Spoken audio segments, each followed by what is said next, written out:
The morning they locked me out of my own company, they told me it was just a system error, that I was overreacting, that I had already signed the papers and just did not remember. And for a second, I almost believed it, until I followed the money and realized millions had been quietly moved through accounts I never approved, routed in a way that made it look legal but was not.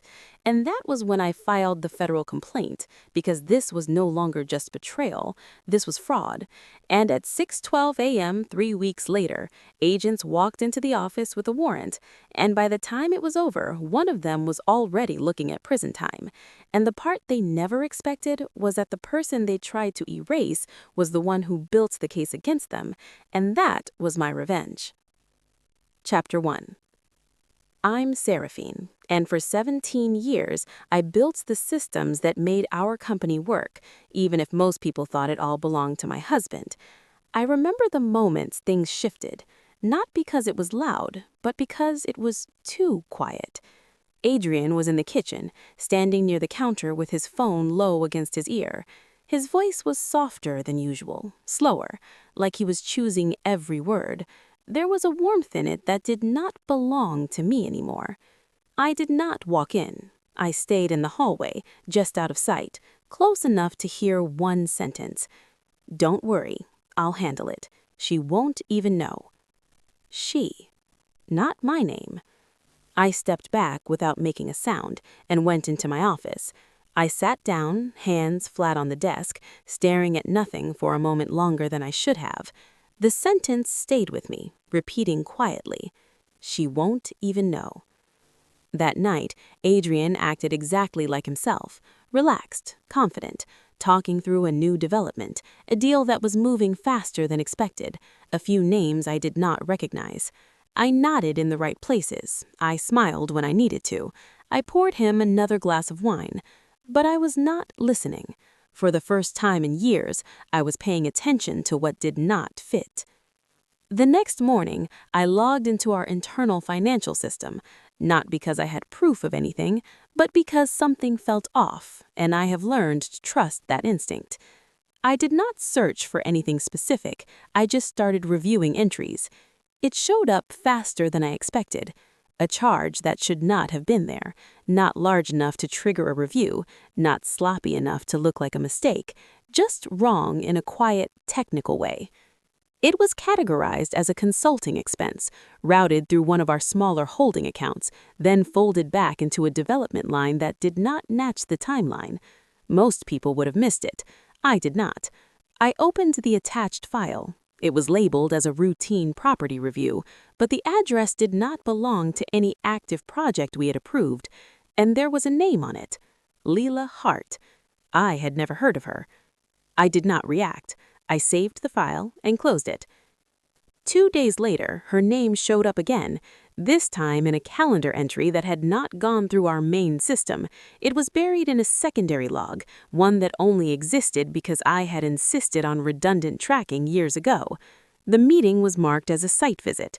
2 names attached, Adrian and Leela Hart. 3 days after that, I caught a file transfer. Adrian sending documents from his company account to a private email I did not recognize.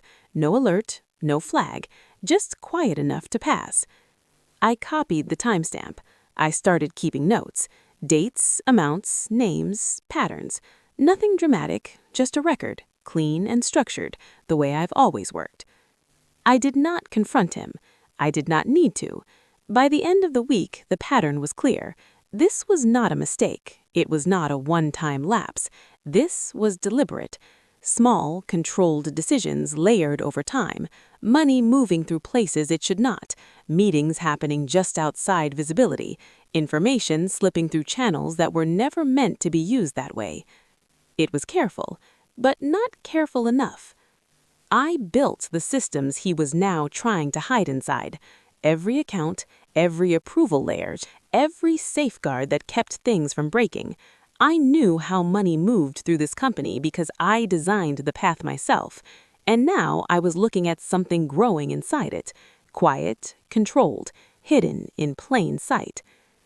That night, Adrian came home late.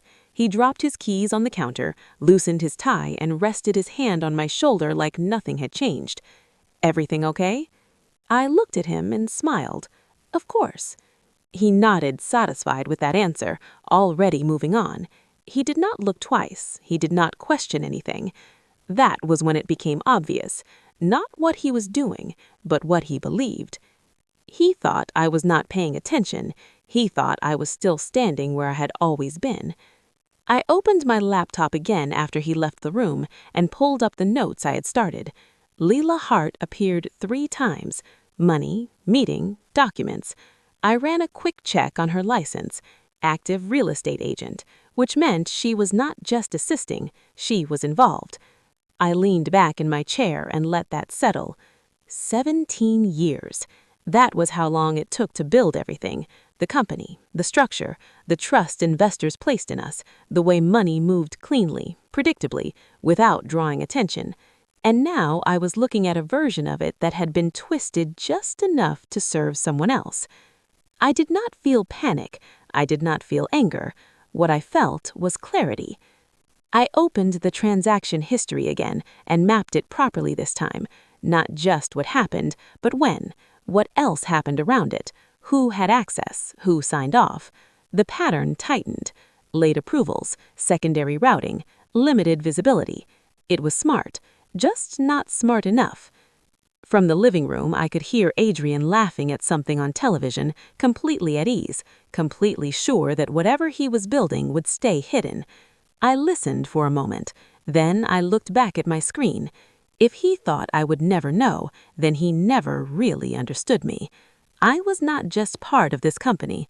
I was the system he was trying to work around, and systems don't miss patterns.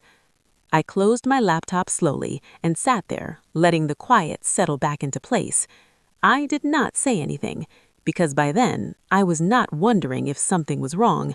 I was deciding how far I was going to let him go before I took everything back. Chapter 2.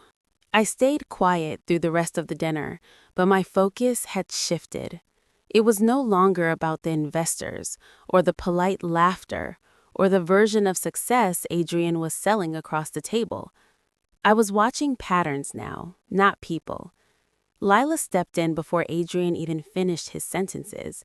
She knew his numbers, his phrasing, the exact moment to speak. That kind of timing does not come from a few weeks of onboarding. It comes from access, from repetition, from being inside conversations that were never meant to include you. One of the investors asked about the acquisition model, specifically the layered financing structure. It used to be my structure, my system. I felt it before I heard it. Adrian smiled, relaxed, like he had been waiting for that question. He said he had been refining it for years. Not we, not the team, him. I did not react. I did not even blink. But something inside me went still. That was the first time he said it out loud in a room that mattered. I looked at Oliver. He kept his eyes on his glass, turning it slightly, like he was measuring something that no longer existed. That told me enough. Later, I stepped away toward the bar. I needed space, the kind that lets you think without giving anything away. The bartender asked if I wanted another drink. I shook my head. I heard Lila before I saw her. Her voice was lower now, no polish, no performance. She said they would not question it if the numbers held for another quarter.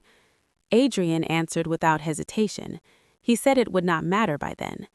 There was a small pause. Then she asked, "What about me?" I did not move. Adrian let out a quiet breath, almost amused. He said I was already out of the loop, that I preferred it that way. Preferred. The word landed harder than it should have. I stayed exactly where I was, eyes fixed ahead, letting the sound of the room cover the silence around me. Lila asked if they should move the remaining approvals forward. Adrian said yes. He told her to coordinate directly with Oliver. He said it was cleaner if it stayed within finance. Cleaner. That word stayed with me. When I walked back, nothing had changed on the surface. Conversations flowed, people laughed, Deals hovered just beneath the language. But I was no longer incited. I was watching from the outside now. On the drive home, Adrian talked about expansion, about timing, about how everything was finally lining up the way it was supposed to. His hands moved when he spoke, steady, confident, like he had already secured something the rest of us were still chasing. I gave him what he needed, a nod, a short answer, just enough. He asked if I thought the investors were interested.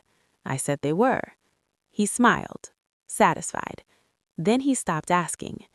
At home, he went straight to the kitchen, poured himself a drink, loosened his tie. He looked like someone who had just closed something important. He said it had been a good night. I said it had. I stood there for a moment, watching him, trying to reconcile the version of him I knew with the one standing in front of me. There was no hesitation in him, no doubt, just forward motion. I went upstairs before he finished his drink. The house was quiet, but it felt slightly off, like something had shifted just enough to be felt, not seen. I opened my laptop. The system loaded the same way it always had. Same interface, same structure, familiar enough to be comforting. Until it wasn't. I navigated to the approval chain. My name was still there, but it was no longer required. I read it again, slower this time. Optional. Not removed, not erased, just bypassed. I leaned back in my chair, letting that settle into place. That was the moment everything became clear. They were not pushing me out. They were building something that didn't need me. Cleaner. I checked the recent approvals. Oliver's name showed up in a clean, consistent pattern. No hesitation, no gaps. Lila's input was threaded deeper than her role allowed, buried in adjustments that looked minor on their own, but connected into something deliberate. This had been planned, for longer than I wanted to admit. I should have seen it earlier. The meetings I was told I did not need to attend, the documents that arrived already finalized, the decisions explained after they were made. None of it was random. I closed the file and sat in the dark for a moment. Adrian was downstairs, moving through a version of life that no longer included me the way it once had. I tried to trace it back. Not the deal, the shift. It never happens all at once. It happens in small permissions you stop questioning, small silences you stop filling, until one day, the structure you built no longer holds you inside it. I opened the system again, slower this time. If they were building something new, I needed to understand how far it went, because this was not just exclusion. This was replacement. And once I saw it clearly, the question changed. Not if they betrayed me, but how long they had been doing it.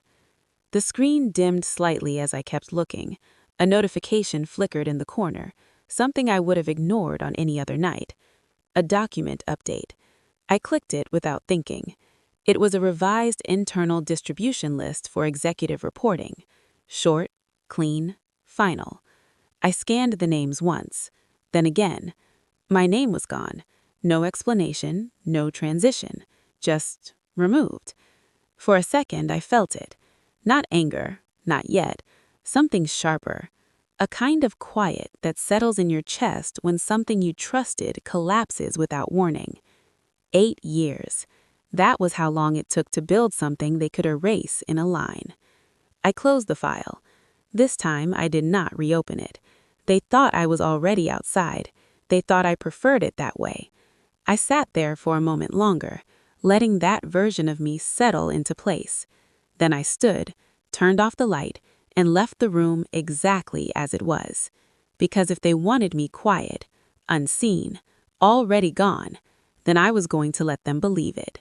Right up until the moment I decided they had nothing left to take from me. Chapter 3.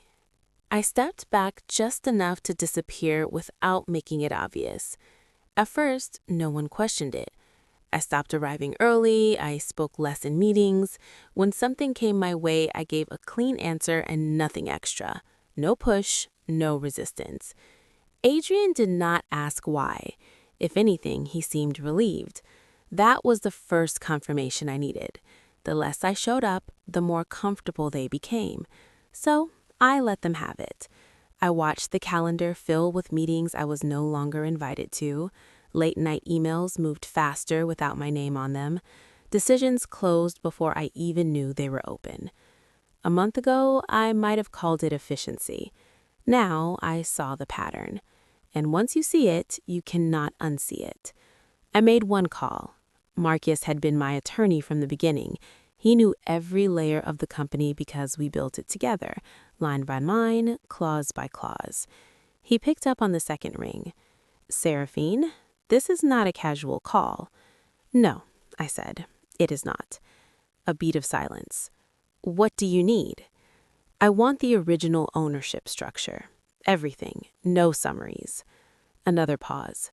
"You think something changed?" "I think something has been changing for a while." He let out a slow breath. "Send me what you have." "I will send enough." That was all he needed to hear. I did not give him everything, not yet, just enough to open the door without showing my hand. The first 3 days were quiet, too quiet. That was when Marcus called back. "I found an entity that should not be sitting where it is," he said. "What kind of entity?" "Secondary LLC, formed 3 years ago. It's not in your standard reporting chain." I leaned forward. "Who signed off on it?" "Delegated authority, but the trail is thin. Someone kept it that way." "Send it to me." When the documents came in, I read them twice, then a third time. It was subtle, clean, almost invisible unless you knew where to look. It started inactive and then slowly threaded into transactions. Small adjustments, nothing big enough to flag, but enough to matter. Marcus called again that night. "There is more," he said. Voting percentages shifted around the same time. Nothing dramatic, just enough to move control quietly. Would it hold up if someone looked at it closely? If someone was looking for it, yes. And if they were not, it could sit there for years. I let that settle. "He does not know," Marcus said. "No," I answered, "he does not." That mattered. They had built something behind my back, but they built it inside a system I designed. That meant there were rules they did not see, and that meant I still had leverage. I started mapping everything: approvals, transfers, adjustments. Patterns started forming. Nothing was rushed, nothing was careless. It was intentional. That made it worse. I reached out to Daniel. We met late in the afternoon, his office quiet, the city moving in slow lines below the windows. He studied me for a moment. "This is not social," he said. "No." "So what is it?" I slid the folder across the desk. "I want you to look at the structure Adrian presented." He did not open it right away. Should I be worried?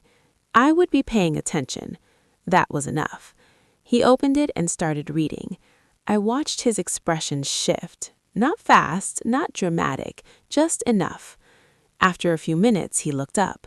"This is not how it was before." "No, it is not." "Why was this not disclosed?" "I'm still figuring that out." He leaned back, quiet now. "Is there risk here?" "There are questions," I said, "and if someone asks them, it doesn't stay contained." He nodded slowly.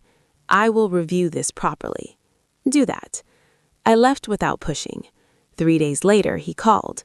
"We need to talk," he said. At the same time, Marcus sent me a summary. Clean, precise, enough to trigger a compliance review if it needed to happen. Not a guaranteed win, but a pressure point. Something that could stop everything mid-motion. I sat alone in my office looking at the pieces. Adrian, Leela, Oliver.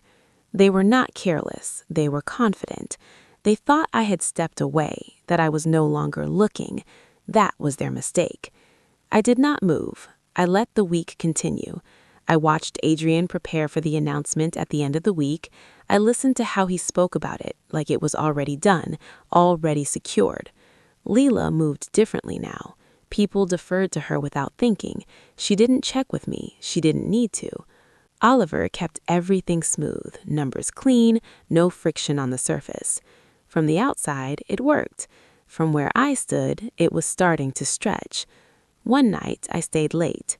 The office was almost empty, lights dim, the kind of quiet that makes small sounds feel louder than they are. I opened the documents again, not to confirm what I already knew, to see what I missed. That's when I heard footsteps behind me. I closed the document instinctively, Seraphine's reflection caught in the glass before I turned. She stopped a few feet away. "I didn't know you were still here," she said. Her tone was neutral, but her eyes were not. "Finishing up a few things," I said.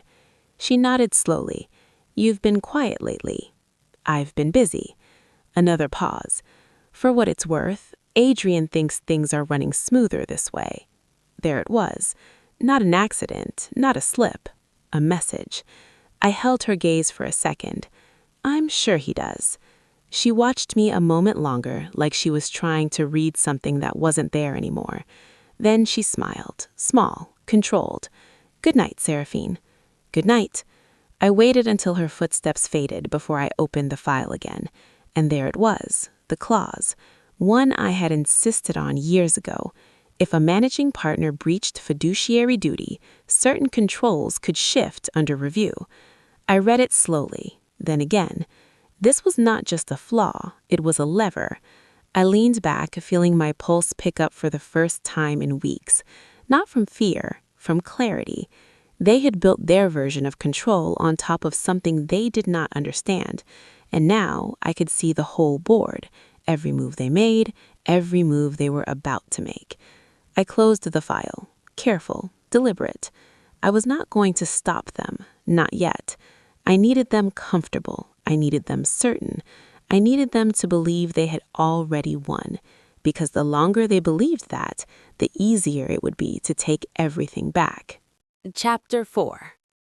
The rooftop felt warmer than it should have, the kind of heat that sits on your skin and makes everything look softer than it really is. Downtown Austin stretched out behind Adrian like a backdrop he believed he owned. He stood at the center of it, relaxed, controlled, telling a story that sounded finished. Expansion, stability, a structure that made everything feel inevitable if you did not look too closely.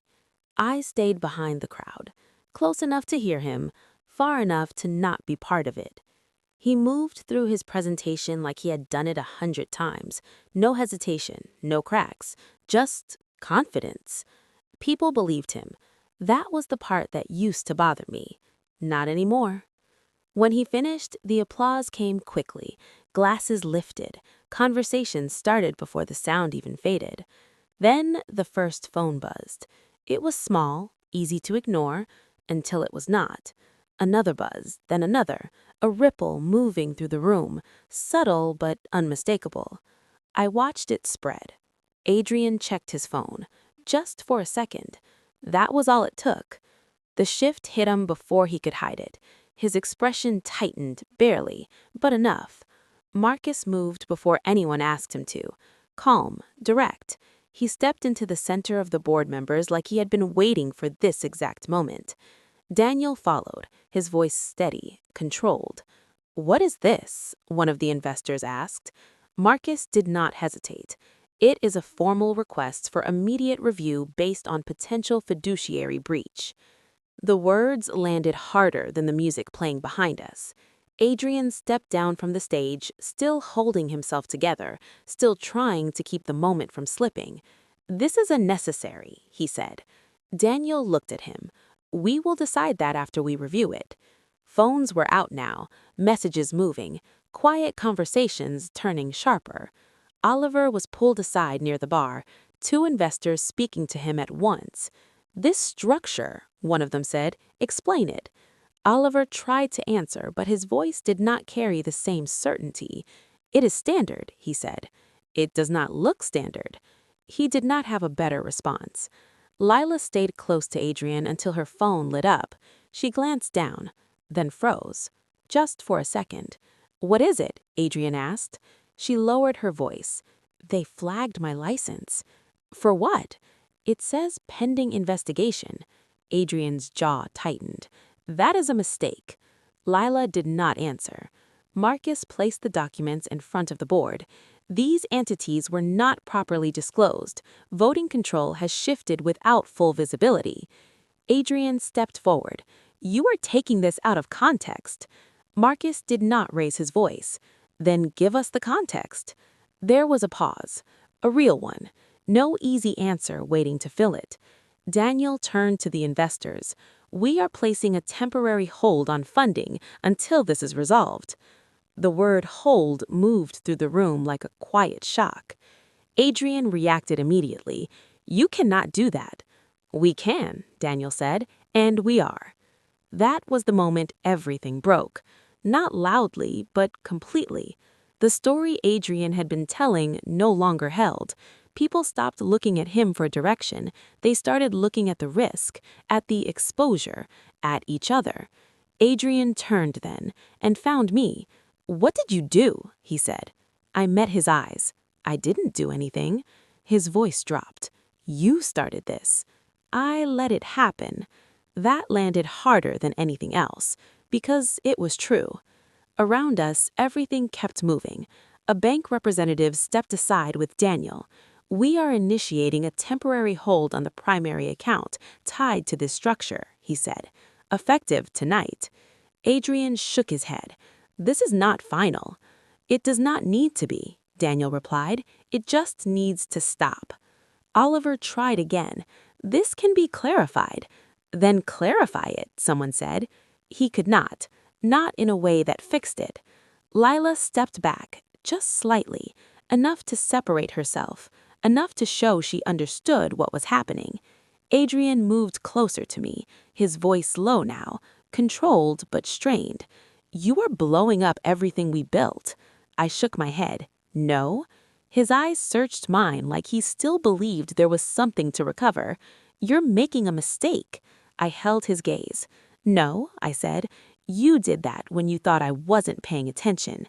That was the first time I said it out loud. Not loud enough for the room, just enough for him. And that was enough, because in that moment, he understood.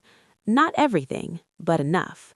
The control he thought he had was gone, not taken, removed, by the same structure he believed he owned. People started moving away from him without realizing it. Conversations shifted, advisors stepped in, calls were made. No one was celebrating anymore. No one was impressed. They were assessing damage and distance. A few of them came to me, quiet, direct. How long have you known? One asked.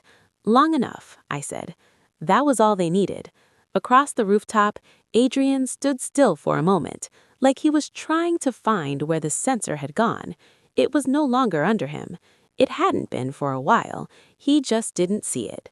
The night unraveled slowly after that. No announcement, no closing remarks, just conversations breaking apart, loose ends forming, and a system that had started collapsing from the inside. I walked toward the exit without rushing. Behind me, the city lights stayed the same. Nothing out there had changed, only what we built inside it. As I reached a door, Adrian's voice came from behind me. This is not over. I paused, just long enough to acknowledge it. Then I turned slightly. No, I said, it's not. Because this was never about one night. This was just the moment everything stopped pretending, and the first moment he had to face what was already gone. Chapter 5. It did not fall apart in a single moment. There was no dramatic collapse, no loud ending people could point to. It shifted quietly, like something that had been unstable for a long time finally giving way.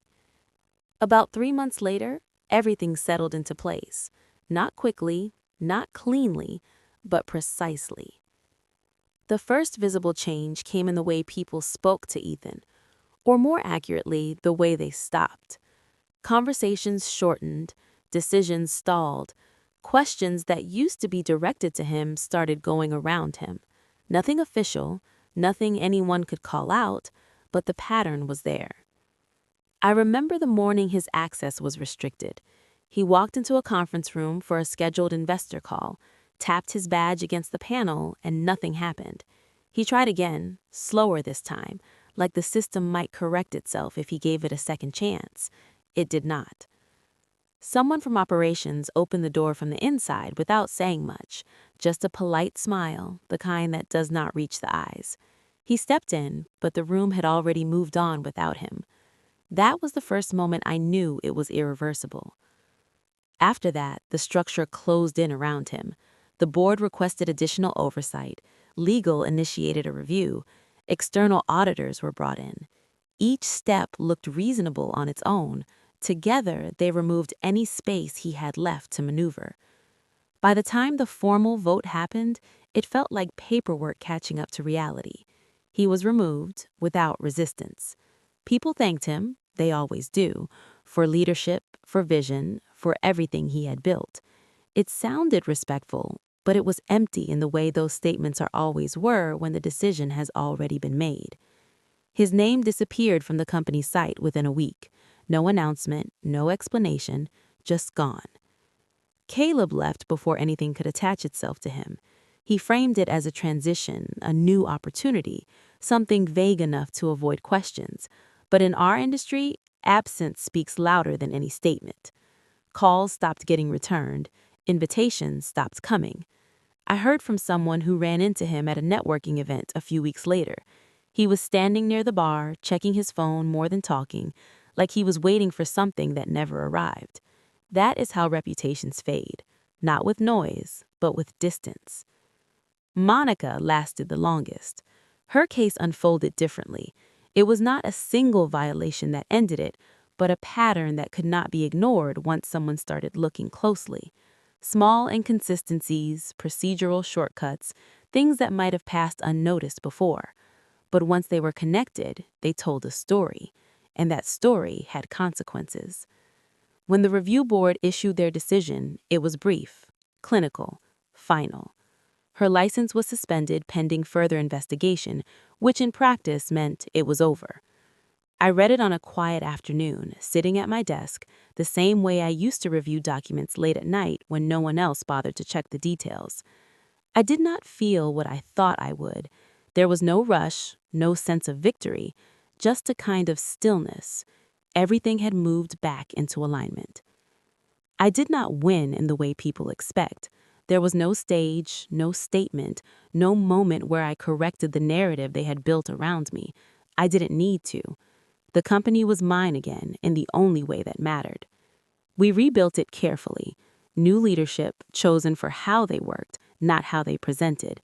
Clear accountability, systems that did not depend on one person to function correctly. We changed the name, not to erase what happened, but to stop carrying it forward. Investors who had stepped back started returning, slowly at first, then with more confidence as the structure held.